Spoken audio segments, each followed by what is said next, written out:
మీ జీవితంలో ఆర్థిక ఇబ్బందులు పడుతూ ఎదగలేకపోతున్నారా? వెంటనే ఈ వెబినార్లో జాయిన్ అవ్వండి. నమస్తే, వెల్కమ్ టు అవర్ ఛానల్. నేను మీ సంజయ్. ఈరోజు మనతో పాటు ఉన్నారు law of attraction coach, international motivational speaker, celebrity coach Suresh గారు. ఆయనతో మాట్లాడి లా ఆఫ్ అట్రాక్షన్ గురించి కొన్ని విషయాలు తెలుసుకుందాం. నమస్తే సార్. నమస్తే సంజయ్. అందరూ సెలబ్రిటీలు అవ్వాలంటే అవ్వలేరు. అంటే కొంతమందికి సెలబ్రిటీ అవ్వాలని ఉంటే, కోటీశ్వరుడు అవ్వాలంటే, కొంతమంది నాకు కష్టపడి తత్వం ఉంది, నేను నా ఎదుగుదలతో నా కష్టంతో ఎదుగుతాను, నేను ఒక బిజినెస్ పెడతాను, నేను ఒక ఉన్నత స్థాయికి ఎదుగుతానన్న కృషితో ఉంటారు. అవును. కానీ ఇంట్లో సపోర్ట్ ఉండదు, వాళ్ళ తల్లిదండ్రులు ఒప్పుకోరు, వాళ్ళ భార్య ఒప్పుకోదు, అన్నీ ఒప్పుకున్నారనుకుంటే డబ్బు ఉండదు, వాళ్ళకి మాత్రం ఐడియాలజీ ఉంటుంది, మంచి టాలెంట్ ఉంటుంది బిజినెస్ మ్యాన్ అవ్వాలని, కానీ ముందు రాలేరు. ఇప్పుడున్న యూత్లో చూసుకుంటే చాలా మంది యంగ్ ఎంటర్ప్రెన్యూర్స్ అవ్వాలనే కృషితో ఉన్నారు. కరెక్ట్. ఇప్పుడు ఎవరైనా సరే ఒక బిజినెస్ మ్యాగ్నెట్ అయ్యి, ఒక బిజినెస్ మ్యాన్గా ఒక బిజినెస్ పెట్టి ఒక కొన్ని వందల మందికి, కొన్ని వేల మందికి ఉపాధి కల్పించాలి, నేను ఒక ఉన్నత స్థాయిలో ఉండాలన్న కోరిక ఉంది, ఒక రోల్ మోడల్గా. కానీ వాళ్ళ కోరికలు ఆ బిజినెస్ స్టార్ట్అప్ పాయింట్ దగ్గర ఆగిపోతున్నాయి. మనీ విషయంలో కానీ సంథింగ్ ఇలాంటి ఆటంకాలు వచ్చి ఆ కోరిక నెరవేరాలంటే ఏం చేయాలి? ఒక బిజినెస్ని సక్సెస్ఫుల్గా స్టార్ట్ చేసి దాన్ని ఇంకా సక్సెస్ఫుల్గా ముందు తీసుకెళ్లాలంటే మన లా ఆఫ్ అట్రాక్షన్ ద్వారా ఏ టిప్స్ పాటించాలి? షూర్ సంజయ్. దీనికి ఏంటంటే మనం గత వీడియోలో చెప్పుకున్నాం, ఒక ఢిల్లీ ఎయిర్పోర్ట్ ఎలా కట్టాడు జిఎం రావు గారు. మనం ఒక ఉదాహరణ చెప్పాం. అంటే కోరిక బలంగా ఉంటుంది. మనం ఏం చేస్తాం, తెలియక ఫ్రెండ్కి చెప్తాం, అరే నేను ఇది పెట్టాలనుకుంటున్నాను, నీ ఐడియా ఏంటి అని. అతను ఏం చేస్తాడు, ఐడియాని తీసుకుంటాడు కిందకి. వాడు ఓడిపోయాడు, వీడు ఓడిపోయాడు, వాడు పెట్టి కొలాప్స్ అయిపోయాడు, నీకెందుకు రాది. సో మన కోరిక ఎవరికి చెప్పకూడదు లా ఆఫ్ అట్రాక్షన్ ప్రకారం. అంటే నీ ప్లాన్స్ ముందే రిలీజ్ చేయకూడదు. సో పేరెంట్స్ ఎడ్యుకేషన్ లేకపోవడం ద్వారా, లేకపోతే సరిగ్గా లా ఆఫ్ అట్రాక్షన్ తెలియకపోవడం ద్వారా వాళ్ళు కూడా ఏమంటారు, అమ్మో ఆ ముందు లాస్ వస్తుందేమో, ఇదే మాట్లాడతారు. అసలు ఎవరైనా సక్సెస్ అయ్యారా దీంట్లో? చూడండి, మొత్తం నెగిటివ్గా మాట్లాడతారు. ఎంతమంది ఫ్రెండ్స్ చెప్పినా ఒకళ్ళు కూడా సపోర్ట్ చేయరు.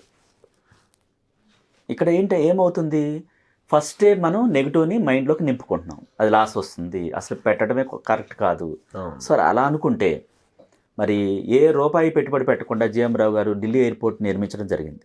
మీకు ఉదాహరణలతో సహా ఏం జరిగింది మొత్తం చెప్పాను. అంటే కోరిక బలంగా ఉండాలి, ఆ కోరిక నెరవేరుతున్నట్టుగా దాన్ని ఆ ఇమాజినేషన్లో చూడాలి, మన విజువలైజేషన్లో. సో పరిస్థితులన్నీ మనకు అనుకూలించేలాగా యూనివర్స్ ఏం చేస్తుంది, ఈ డబ్బుని, సంపదల్ని, మనుషులను అప్రూవల్స్ వచ్చేలాగా సమస్తాన్ని చైతన్యపరచుద్ది. అంటే కోరిక మనం అనుమానంతో వ్యక్తం చేయకూడదు. నా దగ్గర ఈ ఐడియా చాలా బాగుంది, కానీ ఇది నెరవేర్చడానికి డబ్బు లేదు అనే సంగతి చెప్తూ ఉంటాం మనం. సో అప్పుడు ఎలా నెరవేరుతుంది, నువ్వు లేదు అంటున్నావు, లేదనే మాట చెప్తున్నావు, ఐడియా అయితే చాలా బాగుంది, దీనికి పెట్టుబడి ఉంటే సూపర్గా సక్సెస్ అవుద్ది అని అంటుంటారు. పెట్టుబడి లేదని చెప్తున్నాం మనం. పెట్టుబడి సంగతి పక్కన పెట్టేయాలి. ఫస్ట్ మనం ఏం చేయాలి, దాన్ని ఇమాజినేషన్ చేయాలి. సో మీరు ఒక కంపెనీ పెట్టాలి, ఒక 100 మందికి ఎంప్లాయ్మెంట్ ఇవ్వాలనుకుంటున్నారు. ఆ కంపెనీ నిర్మించినట్టుగా మన ఆలోచనలను నిర్మించాలి, లోపల సబ్కాన్షియస్ మనసులో నాటాలి. ఎలా అంటే సార్, ఇప్పుడు మీరు చెప్పింది బాగుంది. ఏ విధంగా అంటే మన సబ్ కాన్షియస్ మైండ్లో బలంగా మన పాజిటివిటీ మైండ్ నాటాలి, మన పాజిటివిటీ థాట్స్ని. ఓకే, ఇప్పుడు బిజినెస్ పెట్టాలన్న ఆలోచన తల్లిదండ్రులకు కానీ, భార్య పిల్లలకు కానీ, మన చుట్టుపక్కల ఉన్న ఫ్రెండ్స్ కానీ, వీళ్ళకి కానీ సంథింగ్, ఇప్పుడు ఫ్రెండ్స్ వాళ్ళకి చెప్పకపోయినా ఇంట్లో ఫ్యామిలీ మెంబర్స్ మాత్రం ఖచ్చితంగా చెప్తారు. నెక్స్ట్ స్టెప్ నేను ఏం చేయాలి చెప్తానండి. ఇప్పుడు మనలో ఒక ఫ్యామిలీలో 5 ఉన్నారనుకోండి. ఓకే, 5 ఒకే మైండ్ సెట్తో ఉంటారా? ఉండరు. 5 ఒకే హీరోని అభిమానిస్తారా? ఒకే హీరోయిన్ అభిమానిస్తారా? ఒకే రకమైన ఫుడ్ తింటారా? ఒకే రకమైన బట్టలు నచ్చుతాయా? ఎక్కడా మ్యాచ్ కావట్లేదు. తన ముందు నార్మల్ అయిపోవాలి, కూల్ అయిపోవాలి. ఆ వద్దన్న వర్డ్స్ అన్ని మైండ్లోంచి డిలీట్ చేయాలి. ఫస్ట్ ఎవరెవరు ఒప్పుకోలేదు, ఎవరెవరు కిందకి లాగారు, సపోర్ట్ చేయలేదు, అవన్నీ మైండ్లోంచి ఫస్ట్ డిలీట్ చేయాలి.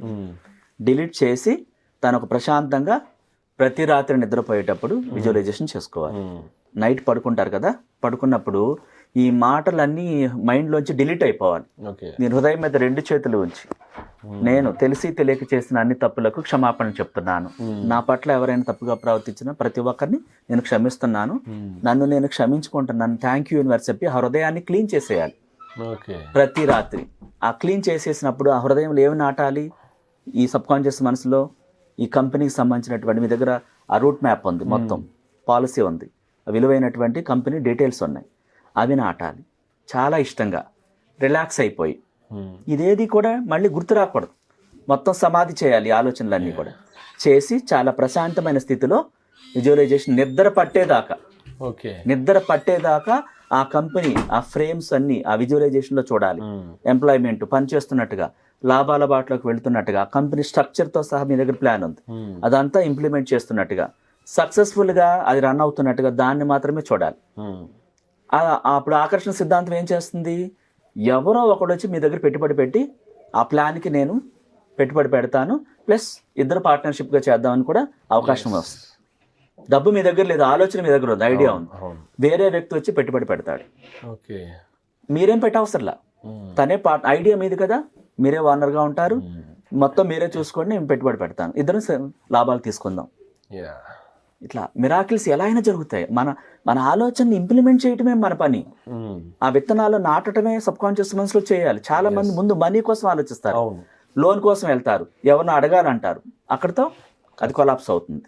ఫస్ట్ మన ఆలోచనని నమ్మాలి, ఇది ఒక విత్తనాల కింద మహావృక్షంగా తయారవుతుంది, దీన్ని నేను ఇంప్లిమెంట్ చేస్తాను, అనంత విశ్వశక్తి బ్లెస్సింగ్స్తో ఇది అద్భుతంగా ఉంటుంది, లాభాల బాటలోకి వెళ్తుంది, కంపెనీ మొత్తం తయారైపోయింది, నేను చైర్మన్గా ఉన్నాను. ఆ రియల్ ఫీలింగ్స్ని రిలీజ్ చేస్తూ ఉండాలి ప్రతి రాత్రి నిద్రపోయేటప్పుడు. అందుకనే గురువుల పాత్ర చాలా ఇంపార్టెంట్. ఎందుకంటే ఆలోచన ఉంది, దాన్ని ఇంప్లిమెంట్ చేసుకునే విధానం తెలియదు, విజువలైజేషన్ ఎలా చేయాలో తెలియదు, తెలియకపోవటం ద్వారా ఆలోచన అక్కడే ఆగిపోతుంది. సో ఆ స్టేజ్లో, అర్థం కాని స్టేజ్లోనే గురువు కావాలి. ఎందుకని మీకు రావట్లేదు. ఇప్పుడు ఒక క్రికెటరు అందులో రాణించాలంటే కోచ్ ఎందుకు కావాలి, ఎక్కడెక్కడ సీక్రెట్స్ వాడాలో ఆ కోచ్ చెప్పినప్పుడు ఐడియా వస్తుంది. సో ఇక్కడ కూడా గురువు పాత్ర అందుకే కావాలి. ఆ డిప్రెషన్ నుంచి బయటపడడానికి గురువులు కావాలి, లేకపోతే అది కొనసాగుతుంది, మనిషి మరణానికి కూడా దారితీస్తుంది. సో అలాంటి ప్రాబ్లమ్స్ ఉంటాయి అన్నమాట. సో దేనికైనా సొల్యూషన్ ఉంటుంది సంజయ్, భయపడకూడదు. మార్గం అనేది కంపల్సరీగా ఉంటుంది. అన్నీ ఏమంటారు, అన్ని దారులు మూసుకుపోయినని అంటుంటారు, కాదు, ఒక దారి ఓపెన్ అయ్యి ఉంటుంది, అది చూడటమే మన తెలివి. Thank you sir, thank you very much sir, most welcome.